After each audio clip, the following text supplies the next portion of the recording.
going to talk about our top 5 home runs from the 2024 season. Pete Alonso, the 3-run home run in Milwaukee. If we are ranking them, that is number 1. You know why I feel that way?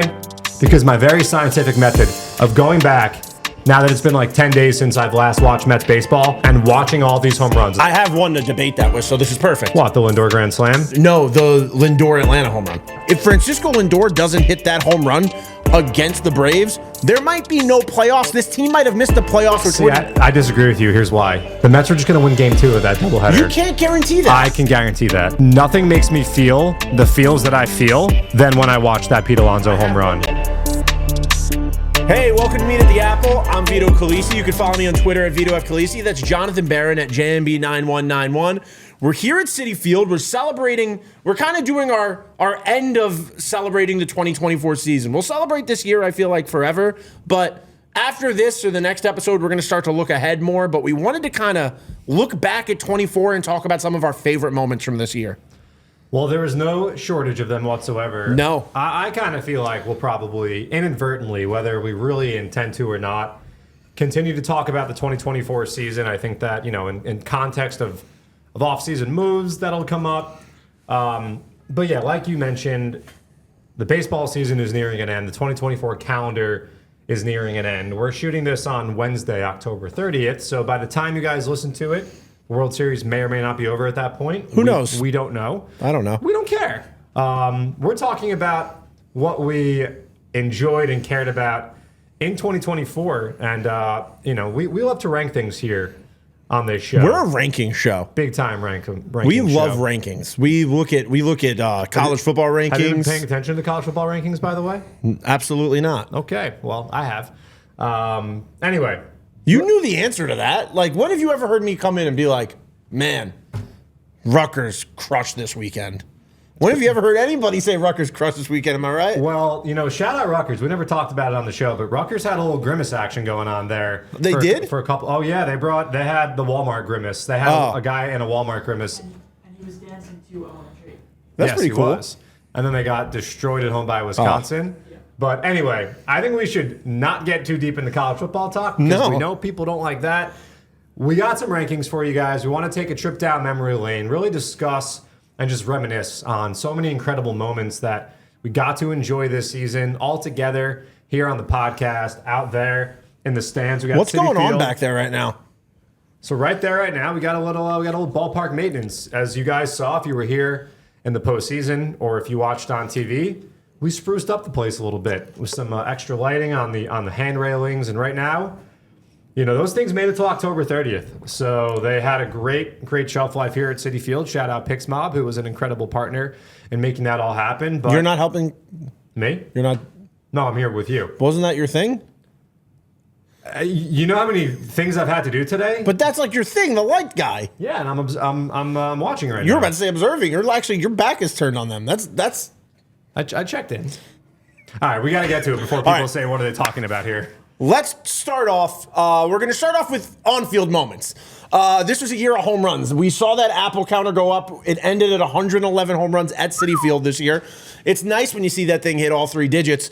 But we're going to talk about our top 5 home runs from the 2024 season. And this could be a spirited debate because there's a lot more than 5 magical home runs, but these are going to be our top 5. And these are not in order, by the way. We put down some notes. These are not in order. No, we're just going to say our 5 favorite. I'll start off. Okay. The Francisco Lindor 9/11 home run in Toronto just had that feeling of do or die one. That was that period where every single game counted. You felt like the Mets needed to basically win out the season. Mets are getting no hit through the 8th inning. Francisco Lindor comes up, ties the game with that home run. And it was that period where like every single time the Mets were losing or lost a game, you were like, that's it. That's going to be the game we look back and we remember and we go, oh, that's why we didn't make the playoffs this year. But Francisco Lindor just seemed to always be up at the right time.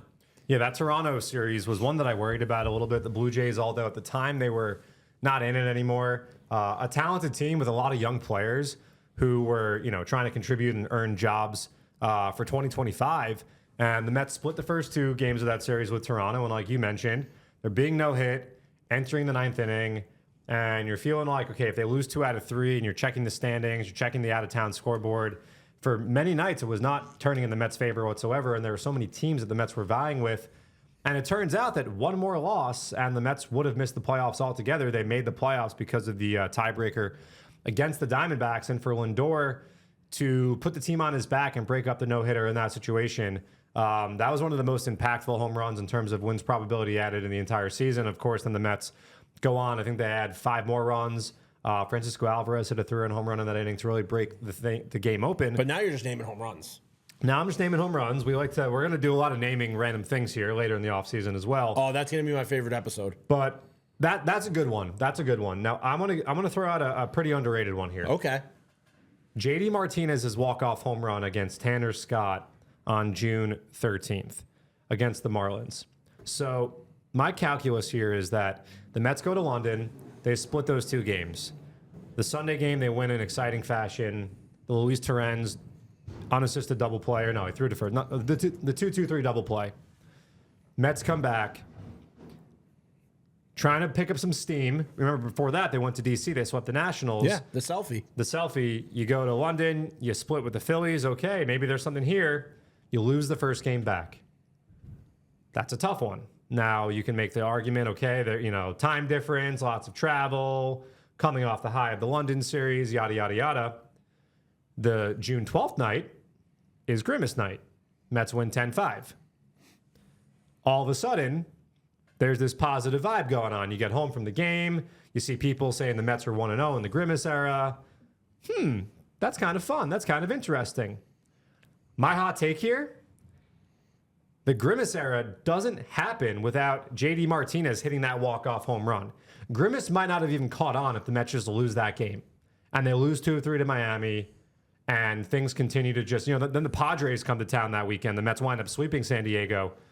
Maybe if the Mets lose that game on the 13th, JD Martinez was white hot, by the way. That was National League Player of the Week that week. Drove in the 2 runs and a 2-1 win the Friday night. Had the 2-homer game on Saturday. And then I think he reached in his first 3 or 4 plate appearances on Sunday. And then the Mets continue to roll after that. But had that home run not been hit, I'm not so sure the Grimace era ever becomes a real thing. And that's when the June Mets, and we're used to the Mets swooning in June, it was the complete opposite. And that really kind of got them going. The Mets went on the road after the San Diego series. They went to Texas, where they had the big comeback win. They went to Chicago, took 2 of 3. Things started to really pick up. Then they come home, they take 2 from the Yankees, and then OMG happens. I feel like if JD doesn't deliver that huge win, all the momentum of Grimace is immediately stopped. And in a way, it just feels like the whole month might break differently. So I know there were, 6 walk-off home runs this year by the Mets. That one earlier in the year, so not as talked about, but critical to keep the vibes going, which they, of course, wound up happening. Yeah. No, I mean... That's off menu. You didn't see that one coming. You also mentioned his win probability added on that play. Which? Home run, on Lindor JD. or JD? Lindor was the number 1. Give me championship win probability added. I don't have that pulled up. Okay. But it also was on menu. It did JDM walk-off. It could only be... I just threw that on there. But I feel like when people talk about You threw it on the menu? I threw it on the menu. But when people talk about the biggest home runs, I feel like that one is forgotten. Also, Tanner Scott was lights out this year. He was traded for by the Padres, going to be a free agent now, but he was one of the best relief pitchers in baseball. So that was a really impressive moment. I think it would be... I would say the JD Martinez walk-off home run is tied for the most win probability added on a single play, along with the one I added with .724. Which was what? The Martinez home run and the Brandon Nimmo walk-off home run on Mother's Day. So you're adding that into the top 5? I don't know, because it was still... You have to make a choice. If you're bringing it up, you're adding it in. Are you bringing it up and adding it in? All right, I'll add it in. All right, so that's our third. I thought... We're not... Okay. No, that can't be number 3. There's so many other home runs. He's that can't be number 3. That's foul. Just That's foul. To add some context on that, I did love how earlier in the game, ESPN was talking about him and his relationship with his mother, and then he hit the walk-off on Mother's Day. I just thought that was really cool. In addition to it being tied for the top win probability at a play of the year. Yeah, I mean, the Mets literally snatched victory from the jaws of defeat in that game. And it was lefty on lefty as well. Yep. So now that was a big one. We're talking about grasping a game from the jaws of defeat, as John likes to say. You're a big jaws of defeat guy. I've never seen the movie Jaws, though. But That's crazy. No, it's not. This is the most obvious on the list, I think. I mean, it's hard to say because there was a week period where every Mets home run was the biggest home run in franchise history. But let's talk about another game where the Mets ripped it out of a closer's hands. Devin Williams, Pete Alonso, the 3-run home run in Milwaukee. That's your number 3? We're not ranking. I'm just adding it in. Oh, okay. Remember, you're the one who said we're not ranking. I want to rank them. I do want to rank them. Didn't he say to start that we weren't ranking it, Hunter? Yeah, you did. You did. You said let's just name all of them. We're going to have to check the tape. I don't think... I was talking about how much I love rankings, especially the college football rankings these days. Yeah, but then you went in and you said, we're just going to say these. These are in no order. All right, I got to take. If we are ranking them, that is number 1. You know why I feel that way? Because my very scientific method of going back, now that it's been like 10 days since I've last watched Mets baseball, and watching all these home runs. The Mets social media team did a great job compiling all these huge home runs. Thanks, Sean. Nothing makes me feel the feels that I feel than when I watch that Pete Alonso home run. I have one to debate that with, so this is perfect. What, the Lindor Grand Slam? No, the Lindor Atlanta home run. Yeah, for some reason, I mean, that was obviously amazing too. But that whole game back and forth was incredible. Yes, but the difference is, Pete Alonso, like, if he doesn't hit that home run, I know it sucks that we're bumped out in the first round, but we talked about this before. We talked about before Game 3. We were like, you know what? No matter what happens, this is a good period for this team. They made a wild card. They won a game. Like, things are looking up right now for the organization. We had that conversation. Yeah. If Francisco Lindor doesn't hit that home run against the Braves, there might be no playoffs. This team might have missed the playoffs. See, I disagree with you. Here's why. Unfortunately, the Mets are just going to win Game 2 of that doubleheader. You can't guarantee that. I can guarantee that. The Braves, whoever won Game 1 was punting Game 2. You can't guarantee that. You can't guarantee that. I guess I can't guarantee that. Can't guarantee the double play. Why can you guarantee that? I disagree with that. Also, I think we need to change that rule the way that. I mean, there are some double plays that are tailor-made you can guarantee, and if a team messes it up, then it should be an error. But that's neither here nor there. I think that whoever won Game 1 was going to not really give it their all in Game 2. But it's the fact of the matter is that you just can't guarantee that. What Francisco Lindor did guarantee with that home run was a Mets playoff berth. You're right. You're right. But I know what I know. I know what I witnessed. I know that I witnessed the Mets clinching a playoff series here at Citi Field, and that wouldn't have happened if it weren't for Pete Alonso. Also, consider the other circumstances surrounding Alonso. It could have been his last at-bat. He was struggling mightily. You saw the tweets. You know what people were saying at the time. I mean, he dropped the foul pop-up that everyone is slipped just... on the bat. He slipped on the bat. Like, everyone was just piling on. This guy is the 3rd most home runs in the history of the franchise. The Milwaukee series was incredibly important for Pete Alonso's Mets legacy. I'm not going to argue that with you because there was a period where, like you said, I remember when he dropped that pop-up, you were like, oh my God, is this going to be the last image we get of Pete Alonso possibly on this team?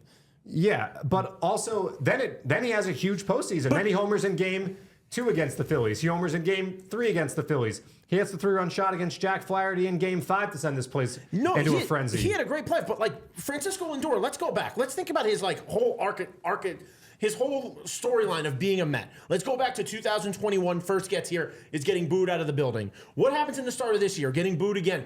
And then for this season, for Francisco Lindor to go from that guy that fans were so hard on every year in April, all the way through May sometimes, just being hard on Francisco Lindor, bringing up stuff from 2021 with Javi Baez, to being the hero of this year and cementing it by being the guy to put the nail in the coffin against the Braves who've tortured us for our whole lives. But both teams made the playoffs. Everyone was like, it's going to be one or the other. They both got in. Yeah, but you're bearing the lead also.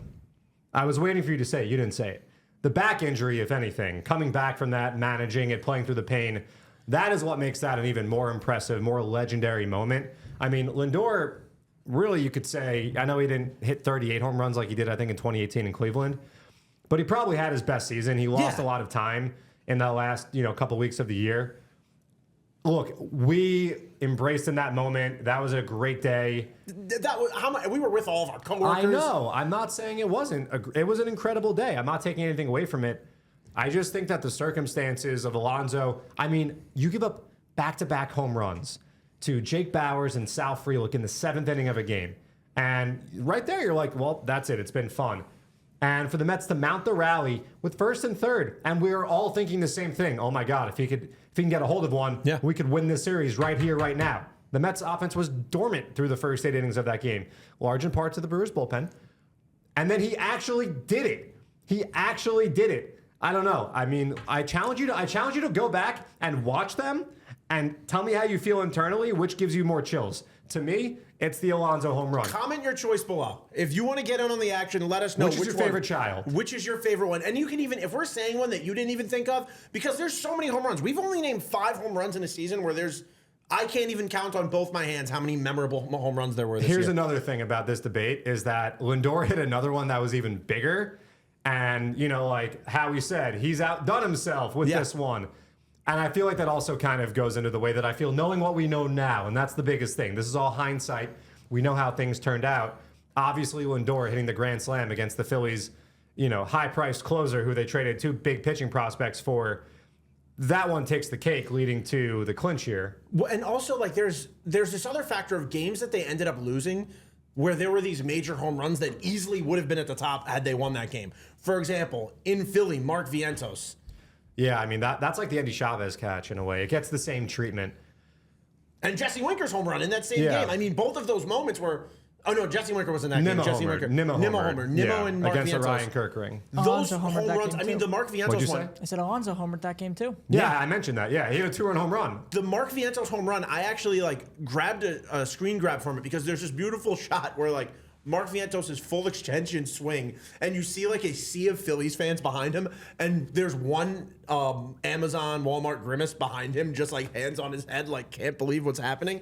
But it's fun. Like you said, Andy Chavez is the perfect way to describe that because it had the potential to be even bigger. And then dude, we're talking about Mark Vientos. We didn't even bring up his grand slam against the Dodgers because again, it gets the Andy Chavez treatment because it's if they win that series, that might be the number 1, honestly, if they win that series. Yeah, I mean, especially considering that he was pitched around, or Lindor was pitched around to get to him, disrespect that the Dodgers showed, taking... The shrug he made before he did it. Yeah, but I mean, how about Lindor starting that game 2 off with a leadoff home run? That's also massive against Ryan Brazier, who's had a good year. He's had a good World Series, so I'm gonna throw another one into the ring here.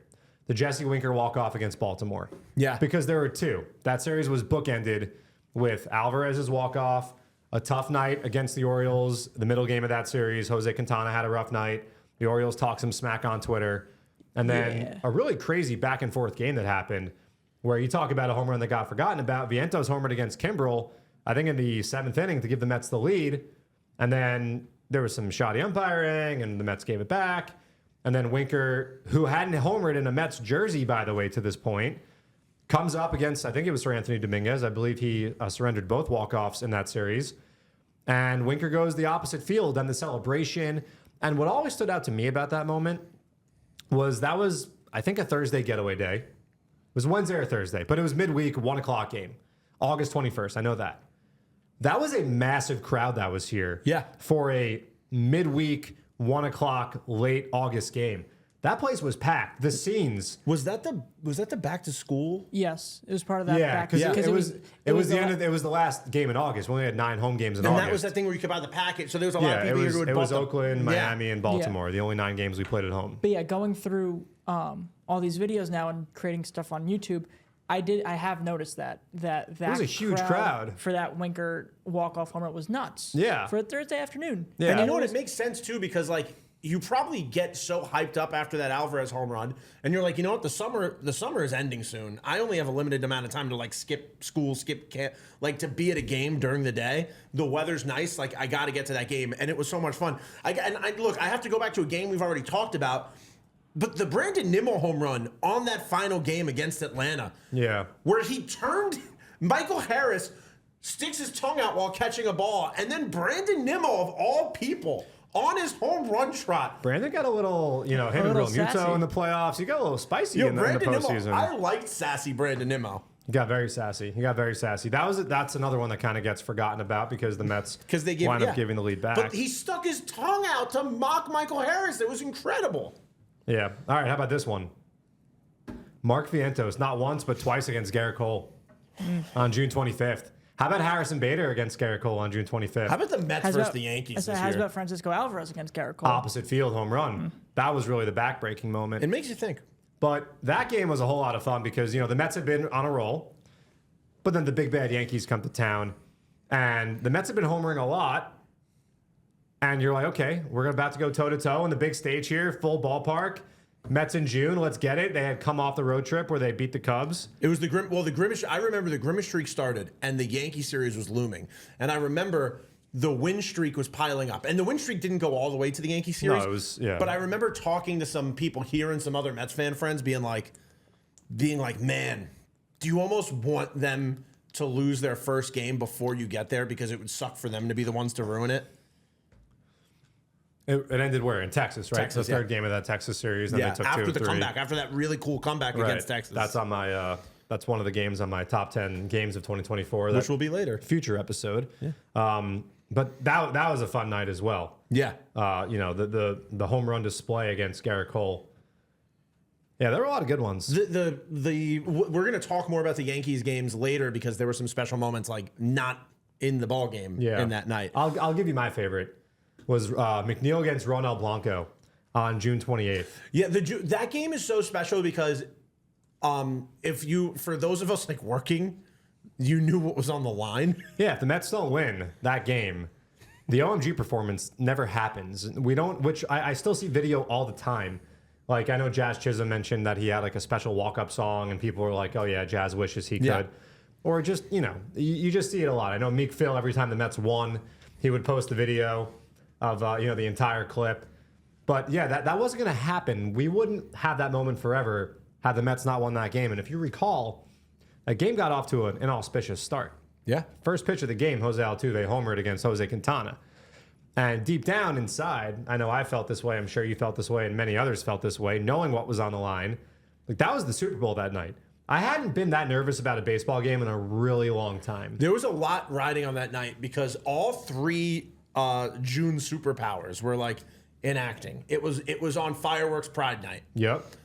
It was also Grimace was making a surprise appearance. That's right, he was there. So I was sitting in our podcast studio where Grimace was hiding to make his surprise appearance when that first home run got hit. And I was terrified because last time Grimace came, everything was great when Grimace went out. Yeah, I think we interviewed Harrison Bader and Mark Vientos that day. We did. That was that day? That was that day, yep. Oh, because we said to them after like a lot on the line tonight. Yeah, and all the guys in the clubhouse really wanted it to happen as well. And that is what actually made me, I think I said this to you. I think I said to you at that time that made me confident about this team being in the playoffs because like to the outside perspective, this wasn't a playoff game. But like to the players, there was something on the line. Like this wasn't a win or go home game, but this was we need to win this game because there's something on the line. It was definitely a little extra spicy. And I remember Tyrone Taylor hit the opposite field home run. And then this was also around the time that like the lighting sequence was really a thing, and they were pitching. Just whenever a home run would be hit, and it got darker. The pitching change had really started to. This was like the first few times where it got. Yeah. I ended up being on screen twice, helping to prompt. Yeah, all of these things the Citi Field became the electric factory that. Pete hit a big homer that night. Pete hit a big homer. That's right, he did. He gave the Mets. No, he gave the Mets the lead. I think Tyrone Taylor tied the game. In the 6th. And then Jeff McNeil's home run. That's where I was getting. The 3-run homer against Ronald Blanco, who had thrown a no-hitter earlier in the year and was a really tough opponent for the Mets that night. Jeff's homer, I remember it was a low line drive to right field, and it got over the fence, and I just said, all right, we're doing this. And, the Mets held on. I know Daniel Nunez got out of a jam late in the game, and it happened. And obviously we all know how magical of a night it was. But if it weren't for McNeil's huge home run, and keep in mind, Jeff McNeil had really been struggling. We know in the second half, the Miami series and the Yankee series, he started to break out and he really, found his stroke. But on June 28th, he had not found his stroke at all. So for him to be the hero on that night, hit the big 3-run home run that gave the Mets the insurance, all they would need, that was a lot of fun. And for us, that meant so much. And also, there's also subtext because he hit the home run to give the guy that was taking innings away from him his moment. Yeah, sure. I mean, yes. No, I'm saying, you know what I mean? There's so much, special. There's Yeah. But that's why that's why the team was so special. And, I know without even having to ask anybody, everyone going out to be with Jose at second base and getting to sing with him in the moment, I know how important and how meaningful that was to everybody. I know that a lot of people also, I'm looking at you, Sean Marash, wanted to say, "Oh, this is going to jinx the Mets," and like immediately after the Mets did drop the next 2 games again. By the way, I can tell you guys, John was tracking every tweet of somebody were tracking wins no, and losses. I like Sean Marash. I think he's Not just funny. no, but you were texting Great me. Ranger fan. You were texting me being like, Oh, yeah, another person is blaming Yeah, the the- OMG yeah. concert. Yes, there was one other quite notable fan out there who was, saying that the concert jinxed the season. But then the Mets went to DC and they turned that around and they won back-to-back extra innings games. Also huge home runs. Jose Iglesias in extras. Yeah.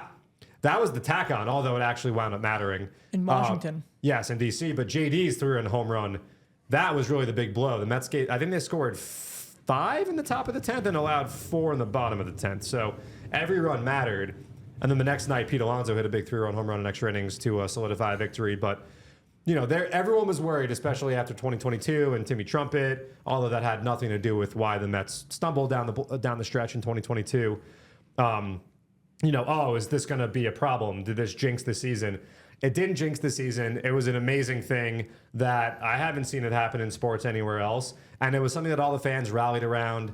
And we all loved every single part of it. Everyone was buying the OMG necklaces and the foam fingers and the signs and, Jay. It was awesome. So thank you, Jeff McNeil, for that incredible home run. And a big deal for John because John from a year earlier had been trying to get a player to perform live in front of the crowd and could never get it across the goal line. Who? Anthem. Oh, that's right. Shout out John Curtis.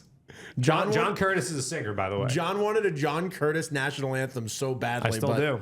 But it never happened. Hey, opening day 2025, we got to Canada. They're playing the Blue Jays. Oh. Canada. I'm excited for that. Our home and native land. Is Yo. that copyright music? I think it's fine. True patriot love. For the listeners' sake, why don't you stop singing? All right, look, the point of this was I'm that trying to sing on Canada one of those days. there are so many home runs from this series. Like, this year had so many crazy home runs, we couldn't even name 5. So I think top 5, I'm not even going to, for the rest of the episode, it's not top 5. Let's just do best moments. Because okay? we were ranking them, let's be honest. Well, you were the one who said you didn't want to. Okay, let's move on to the next topic. Let's talk about our favorite moments from the dugout this year. And I think one that was early on for me and you, what we texted about right when we saw it, was Sean Manea setting vibes early in the year during that initial losing streak against the Tigers, putting that rally cap on and setting a tone for the year that even when things kind of got down for this club, guys were going to stay positive, have fun, and that's kind of what was going to propel them to more wins. And Sean Manea, the first time we saw him put that hat inside out, throw it on his head, which is amazing because like the rally cap actually started with the Mets back in '86. But yeah, I mean that was one of my favorite moments, and then seeing him do it throughout the year. Yeah, well, I remember I did PA game 1 of that doubleheader. Ooh. And you were in the booth next to me, and you and I were getting ready to record an episode. And this is when we had first started doing the show. Yeah. And, people were getting to know us. And obviously the Mets winning was only going to help us. And the Mets losing wasn't really going to help us. Mm-mm. And, game 1, the Mets lost in extras. Tough game. Riley Green. Anyway, you looked at me and you worded or you mouthed,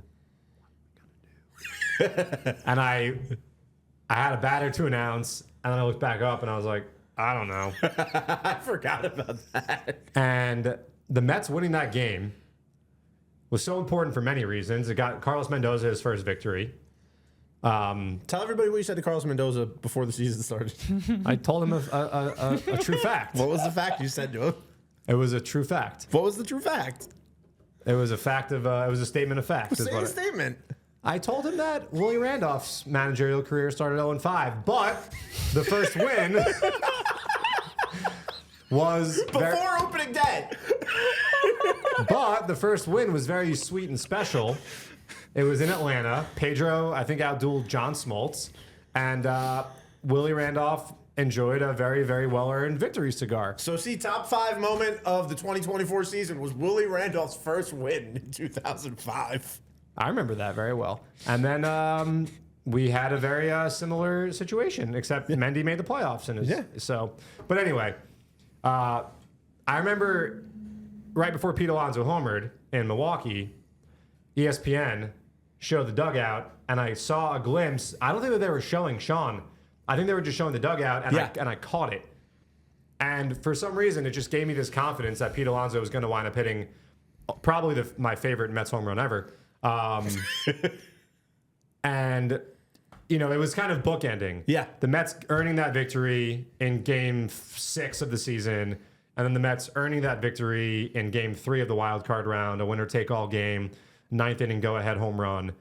And, you know, Sean brought such incredible enthusiasm. He did it throughout the year, too. He wore that rally cap. Yeah, 100%. And, you know, he brought this in many other ways, the handshakes, which we'll talk about in a little bit as well.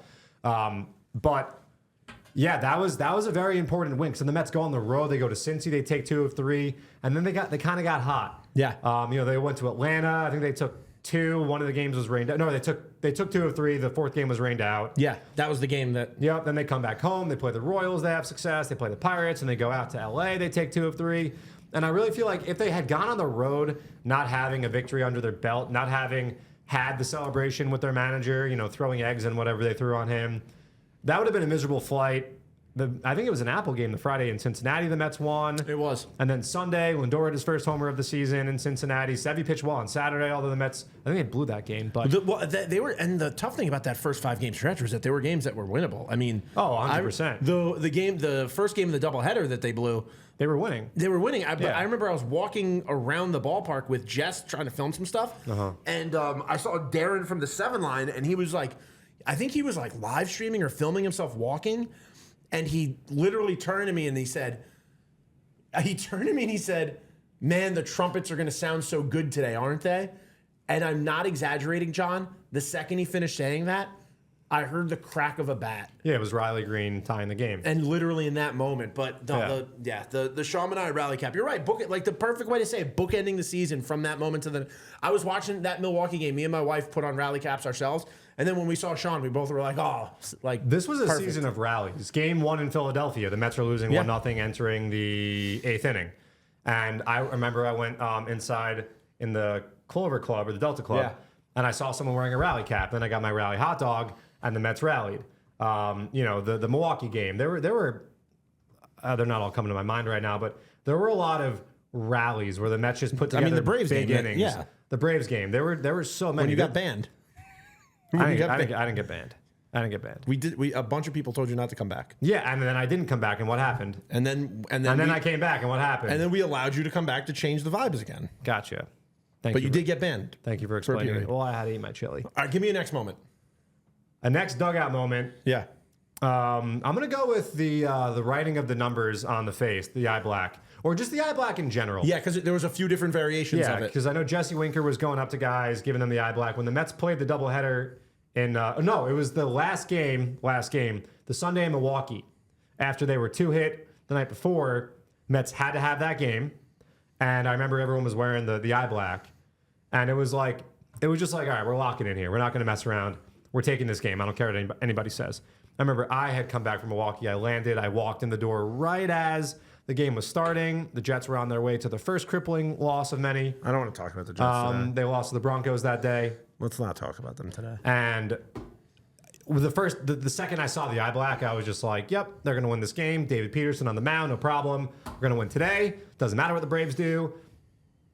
We're in the playoffs. We're going to make the playoffs. I really just had this overwhelming, confident feeling in my bones that was going to happen.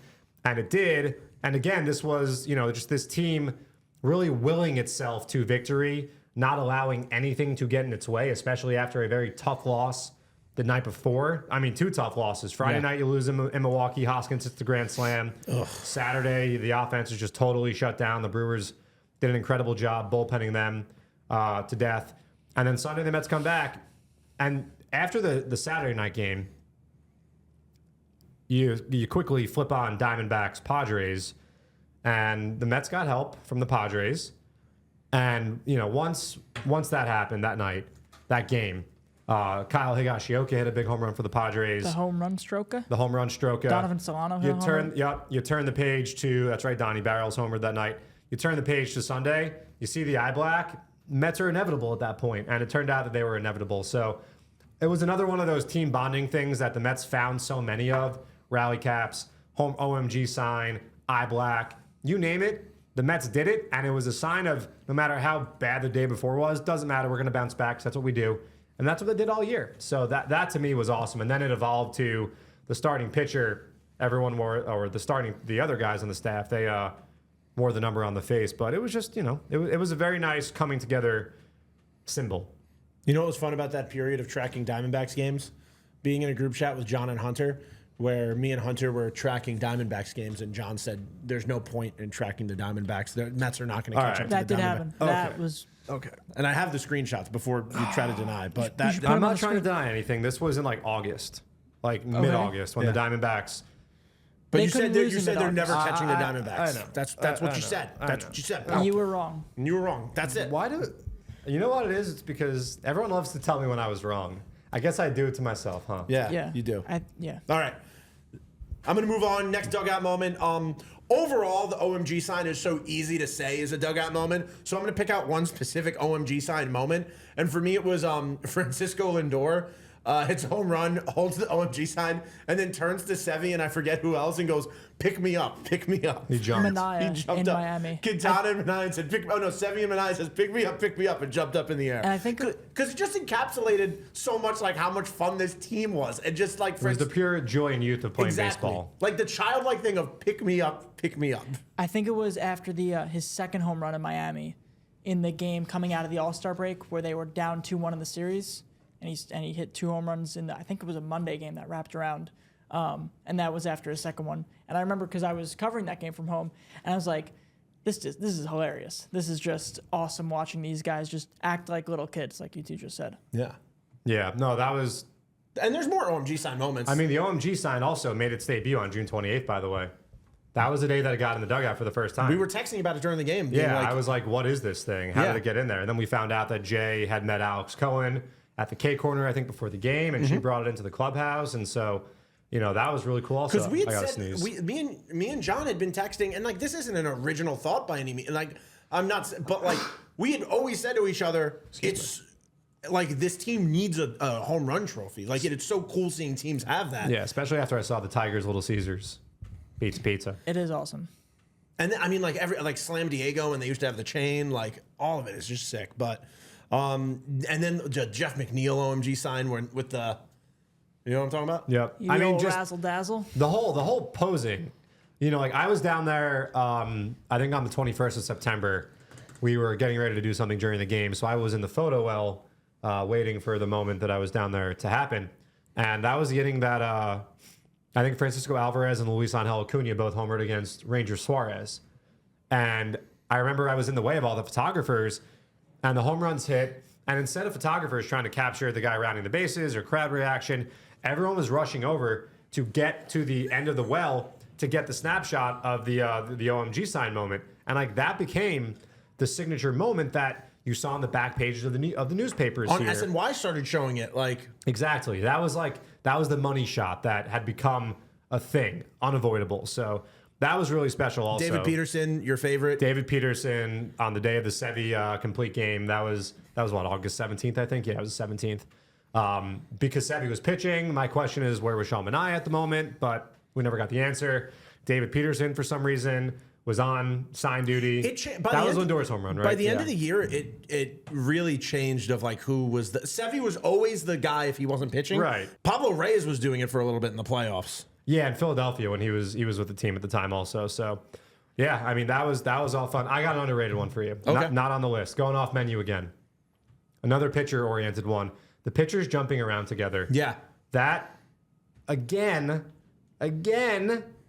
an example of this team just enjoying each other and being around each other and winning for each other. These guys rooting for each other. These guys being a unit that was, as we talked about on the podcast here, from June 13th really through the end of the regular season, was like the best staff in the National League, even though it didn't have the big sexy names necessarily that people responded to us with in the comments saying, oh, well, what about the Braves? Whoa, Schwellenbach. It didn't matter about the names. The Mets seemingly every night had a starting pitcher go out there and give the team a chance to win with, at bare minimum, a quality start, and on many nights, a fantastic start. I mean, some of the best starts of the season, Sean Manea against the Twins in late July.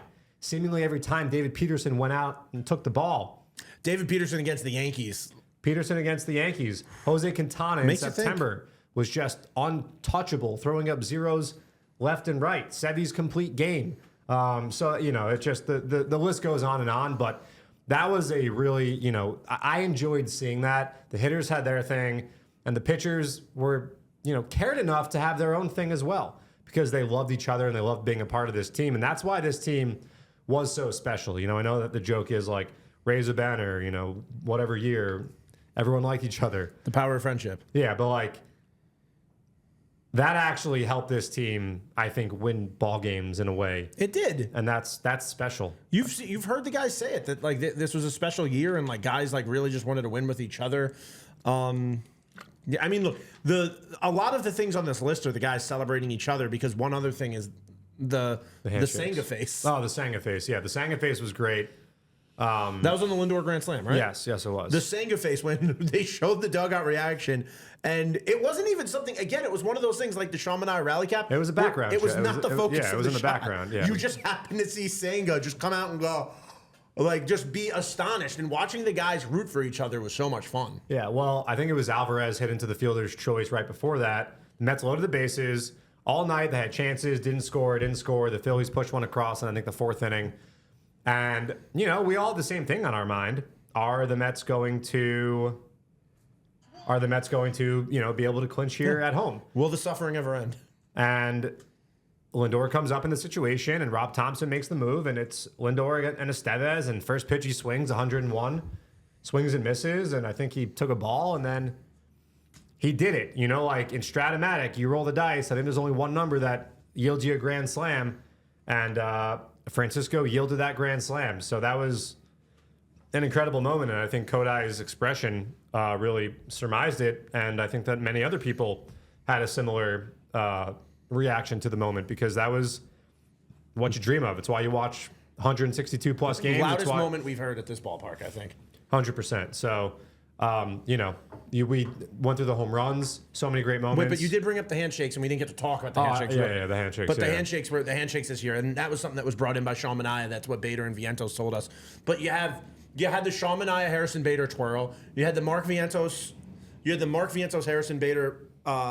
The picture snap, yep. Which I love because Bader ran out of the dugout every single time Mark Vientos hit a home run to do the picture snap. He knew his star was born. Yeah. I mean, that was something really cool about Vientos with all the guys this year was every conversation we had with these guys, we would talk about Mark Vientos because it was so incredible to watch. And everybody had a different response to Mark Vientos' year. And it was all positive, obviously. But Jose Quintana was telling us how amazed he is to see the confidence in this young player. Harrison Bader talking about how this kid is going to be around for a long time and he's going to be a star for the future. And I'm looking forward to spring training when we get to talk to Francisco Lindor about the year that Mark Vientos had. Yeah, I keep thinking back to September of 23 that Vientos had. The home runs that he hit, I think he hit 7 or 8, and the pitchers he hit them against were kind of a clue that this guy could hang at the major leagues. And he is Swaggy V. And you saw that with the handshake, Sean Manea having a different handshake with seemingly every teammate on the team. Even people off, if you're a staff member who's down there, he gave you a... Even on pitch days, he would, specifically crazy. on pitch days. Which is, very not super common. So another example of this team just loving each other. And, you look around Major League Baseball, not all 30 teams. I don't think there was one team that loved each other the way that this team did. And I think it helped them have that we don't give a you-know-what capability to bounce back, to take a punch. If we're gonna suck, let's go suck together. Exactly. Usually players only meetings are volume, they're noise. They don't always work. And I feel like once you do that, you can't continue to do that. So you really have to pick your spot well. The fact that the Mets had that player only meeting and out of it came, the month of June, which they turned their season around. This, which give it your own interpretation to it. It is what it is, but they came out of it a different team, and they were the best team in Major League Baseball after that players-only meeting that was held by a couple guys who have been around for a bit here in this game. That was rock bottom. That's a rock bottom moment. The Jorge Lopez moment is going to be remembered forever. Yeah, the Mets made the move, obviously, by DFAing him. And I think everyone took I'm not the well, no, glove throw. but I think everyone You took, made it sound like the DFA was the move I was talking about. no, but everyone took a long look in the mirror, and Yeah. everyone realized, because we interviewed David Stearns, I think the very next day, We did. and we talked about Not that. no. We talked about how much runway there was left in the season, and how much opportunity was there, and how the Mets probably suffered from a little bit of bad luck here and there. And You love bringing that up. well, yeah, because You were right. everyone likes to knock me when I'm wrong. You got to take your roses, and you were right to bring that up at that point. I supported you 100%. I always support my friend. 100%. All right, we are running out of time here. I want to talk about the top 5 non-game moments. These are just moments that weren't actually like the players doing stuff, just those special moments that made the 2024 season the thing that it was. We talked about the OMG concert already. We mentioned Grimace, just like, how much fun that was, seeing everybody dress up, coming to all those games. I saw some Halloween costumes this week of people dressed up as Grimace. But to end the season, for the final home game, to have that Temptations performance and to have them singing and like to watch Francisco Lindor on the field sing along and just like Mr. Smile being all smiles, that's going to be an all-time Mets moment. Yeah, I mean, I remember being here that morning. By the way, shout out Trisha, who was a huge part, really driving the bus on making that happen. But, we knew that was the last game of that series at home no matter what. Yeah. And, Mets down 3-1 in the series, tall task to win 3 straight against the LA Dodgers.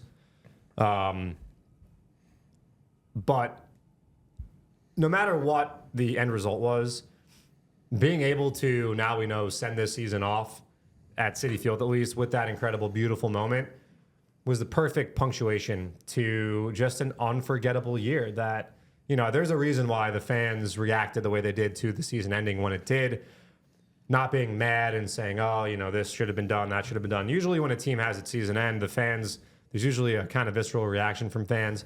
That wasn't the case here whatsoever. It was a beautiful outpouring of, God, we love this team. We're not mad. We're so proud of you guys.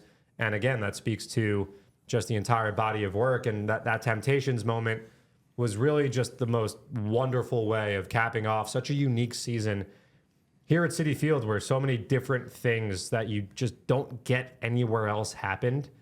And, that it was just a beautiful way to kind of send things off.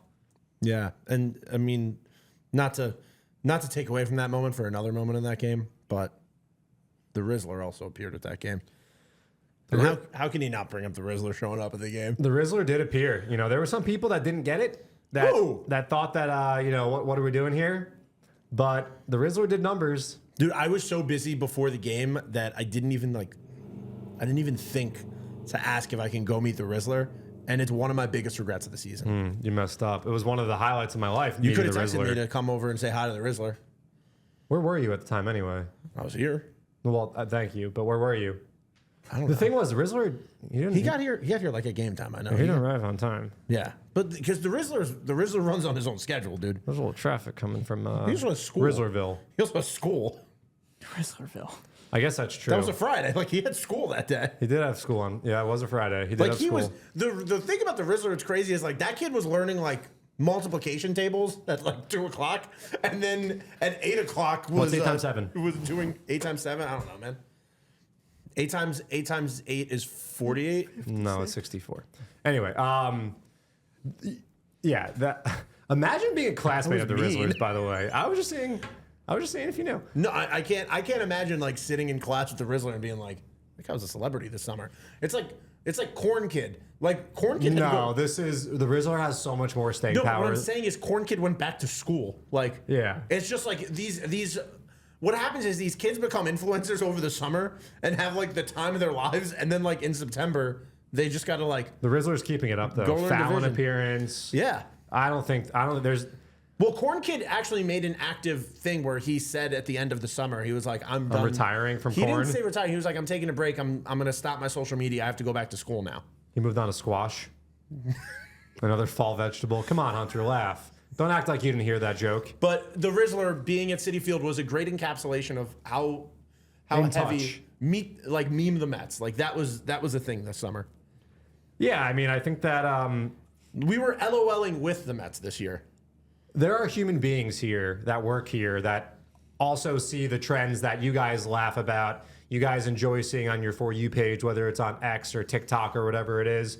We're normal people also who are right there with you. So yeah, there's human beings here that just like to laugh and like to embrace like what's going on online. You saw it like with Chris Ferraro, the fan who kept saying over and over again, all he wanted to see was the network thing come up. Me and you grew up going to games. You are in the control room and you're like, you know what, let's bring that back. Let's get that back in. I made a big thing before the season started of like, I really wanted to see the celebrity hype videos come back. And like, I was pumped to see a few of them that happened this year. We saw the Jersey Shore one, the Kevin James one. Like, we're human beings who work here who just want to see the fans have a good time and enjoy their in-game experience. Another really, I think, special one that was really fan-driven was just all the weird stuff that happened during rain delays this year. yeah, rain delays Because that was in a week period, I think. Because wasn't it it was the Astros on Sunday, and wasn't the Yankee game the same week? The Yankee game was earlier in the week. But it was the same week, right? It was the same that homestand. was Wednesday, off Thursday. The Astro, like the 3-hour delay, that was on Sunday. The And 30th. both games, people were acting wacky. Yeah, well, We saw people showering under the rain.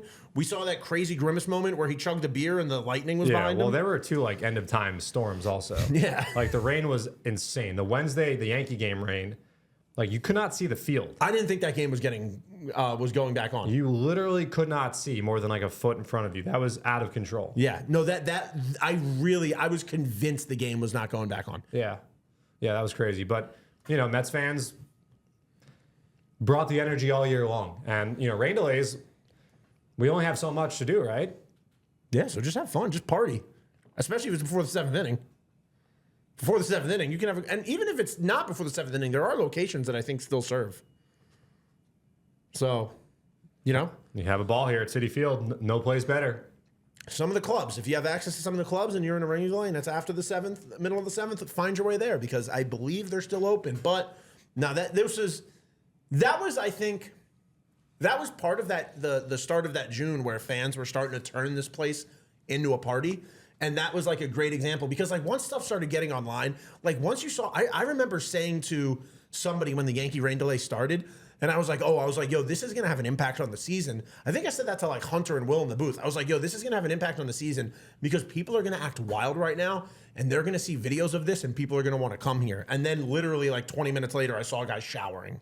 There was the showering. There was the Grimace beer chug out in right field. Also, that night was the image of the cops dragging away, I think, the Yankee fan that like walked behind home plate on the TV view from center field. Like you just saw two police officers and a guy with his hands behind his back. Yeah. And it was like, what is happening at Citi Field? But, you know, Citi Field became and still is and will continue to be the place to be.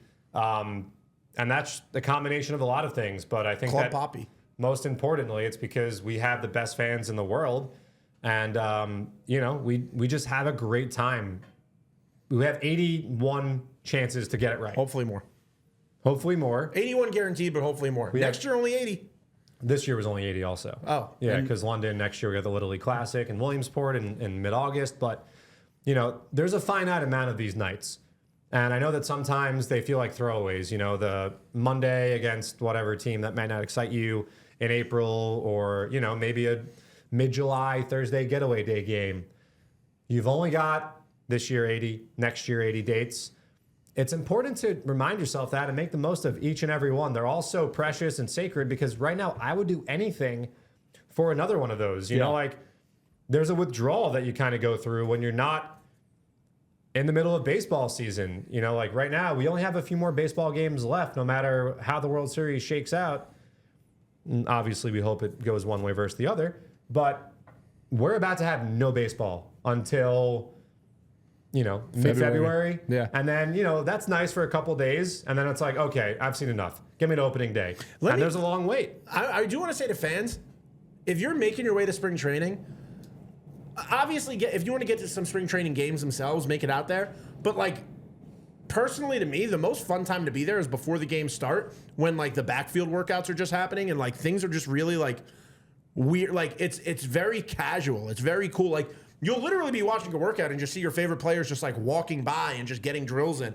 And it's my favorite, like now being there for 2 spring trainings. I never got to go as a fan, but that's my favorite time to go. Yeah, it's also special because, the moments like the Lindor Grand Slam, it all starts in February. It all starts even really before pitchers and catchers. Like I've talked about seeing the work that Mark Vientos was putting in with Colin Hetzler, Syracuse Mets hitting coach, on like February 2nd, February 3rd, knowing that he had a huge full offseason of, working on his defense and working on his throwing and all these intricate drills that he's doing that when he's hitting a grand slam against Landon Knack in Game 2 of the NLCS. It literally all begins on those backfields in Port St. Lucie, Florida, and it all builds. That's really where the journey begins, and seeing where the journey took us all this year and, being able to witness the very beginning blocks, PFPs.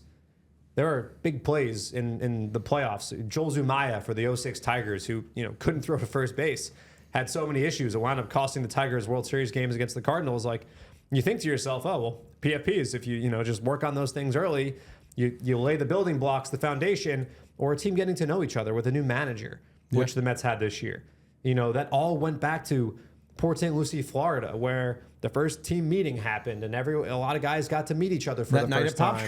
The night at Pop Stroke. Like, there are so many things that are pieced together along the way, the path that, yes, the bright lights of October is really when we pack this place in and we make this place living hell for the opponent.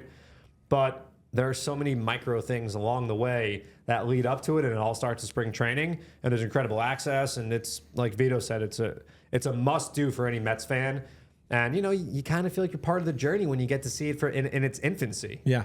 Well, this was an incredible year. And before we get out of here, we thought it'd be fun to just, kind of self-talk. We talked a lot about everything else, but let's really quickly talk about some of our favorite moments we've had in interviews this year.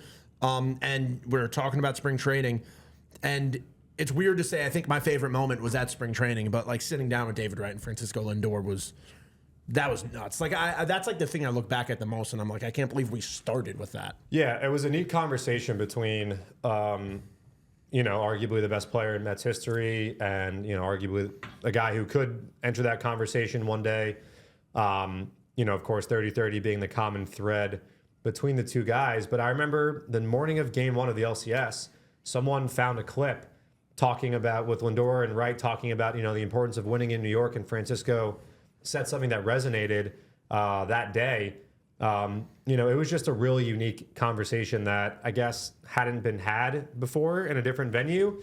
So it was really cool that we got to, moderate that and just listen to them. I mean, we were flies on the wall for that conversation. We said to them before we started separately, hey guys, we really want to talk as little as possible. Yeah. We would prefer, we'll be here to set things up and throw things out there, but we would love for you guys to bring whatever you want to have up. And I remember it was cool because David Wright was like, oh, there's actually a few things I've been waiting to bring up to Francisco Lindor. Which was just really cool. Yeah, and David is a fan. He lives in California now full time, so he's not always around. It's not like, he travels with the club.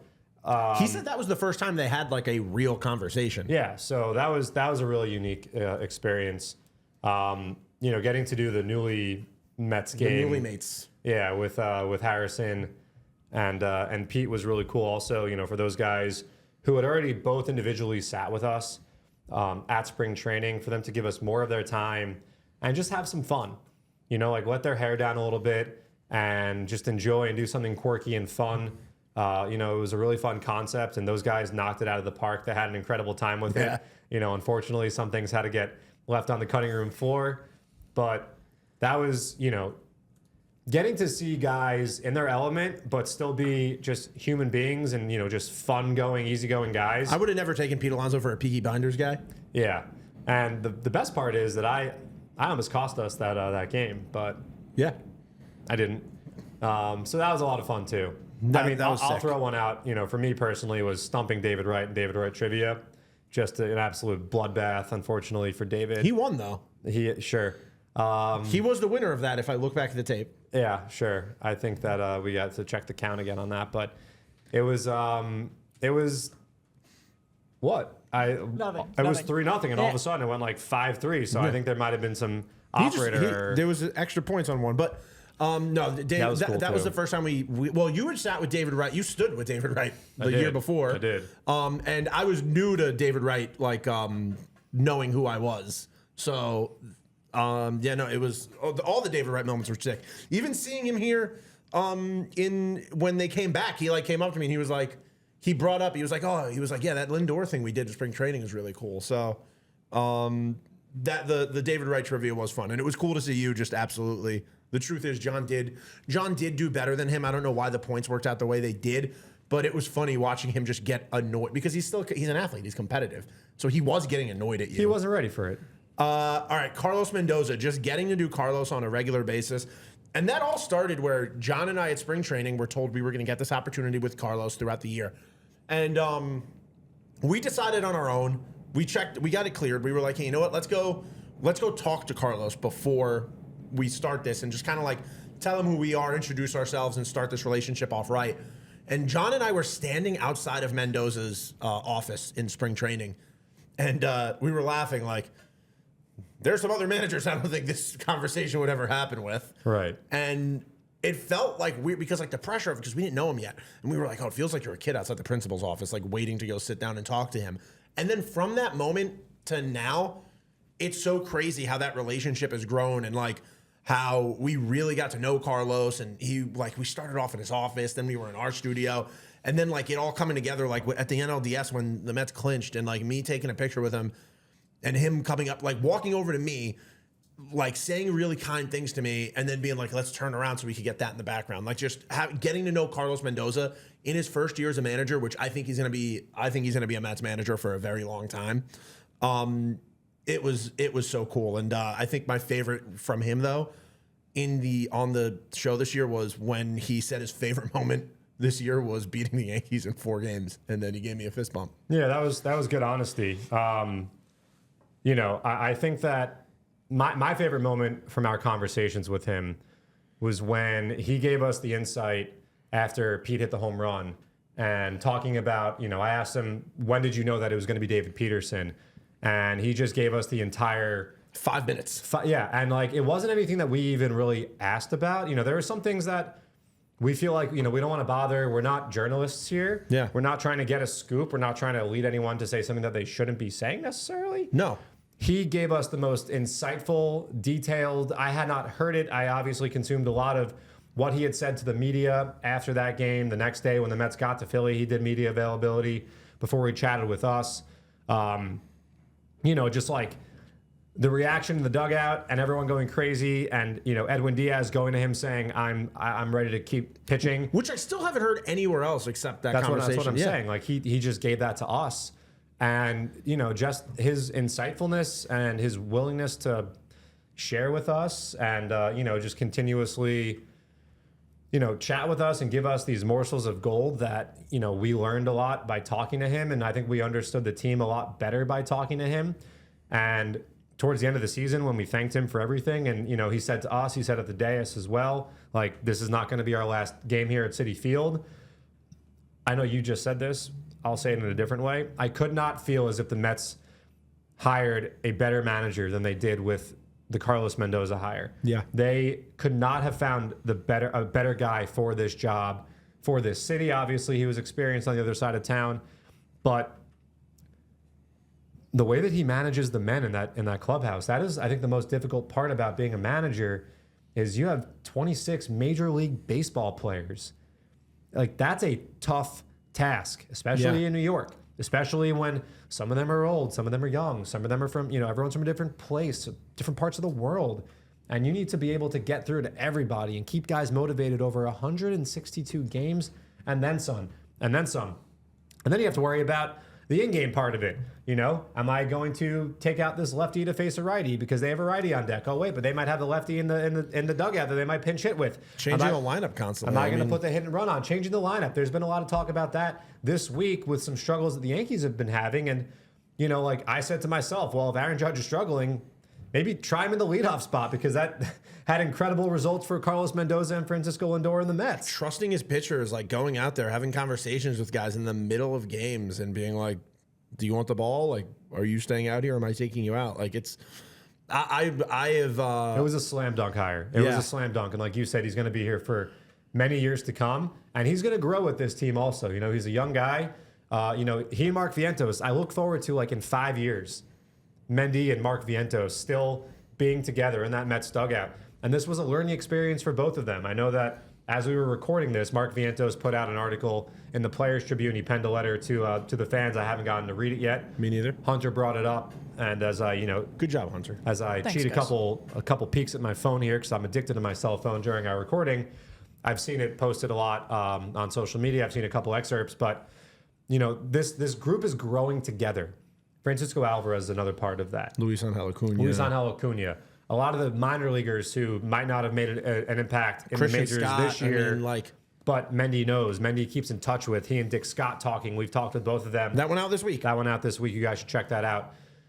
There is so much to be proud of. There is so much to be looking forward to. And there's so much to, as the winter months settle in.